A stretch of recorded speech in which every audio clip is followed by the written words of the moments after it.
Ruajtja e miqësisë me miqtë e prindërve tanë.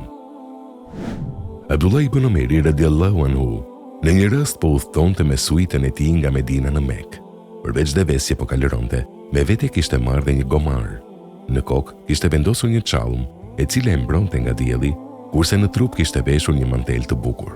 Gjatë udhëtimit, ata e takuan një beduin, të cilin ibn Omeri e pyeti: "A nuk je ti djali i filan burrit?" Beduini u përgjigj: "Po, unë jam djali i tij."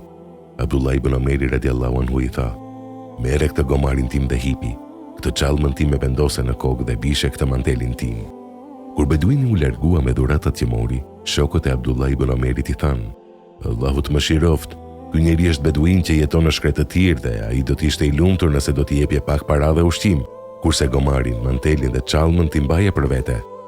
Atëherë Abdullah ibn Omeri radiallahu anhu u tha atyre: "Babai i këtij beduini ishte mik i babait tim, Omer bin Hatabit radiallahu anhu, dhe unë kam dëgjuar pejgamberin sallallahu alaihi wasallam kur ka thënë: kulmi i bamirësisë është ruajtja e miqësisë me miqtë e babait." Devotshmëria e mrekullueshme dhe morali i shkëlqyeshëm.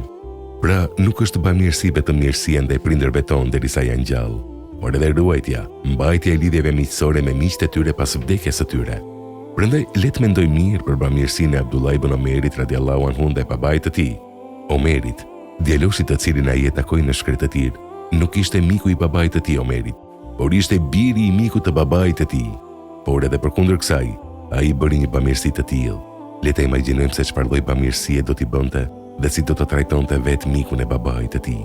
Ebu Sejd el-Ansari transmeton se një njeri erdhi tek pejgamberi alayhis salam dhe e pyeti: "O i dërguari i Allahut, a ka ndonjë bamirësi që mund ta bëj për prindrit e mi edhe pas vdekjes së tyre?" Pejgamberi alayhis salam i tha: "Po, leximi i lutjes dhe kërkimi i faljes për ta, plotësimi i premtimeve të tyre të cilat ata nuk arritën t'i përmbushin, respektimi i miqve të tyre dhe mbajtja e lidhjeve farefisnore, sepse ata janë shkak i ekzistimit të asaj lidhje.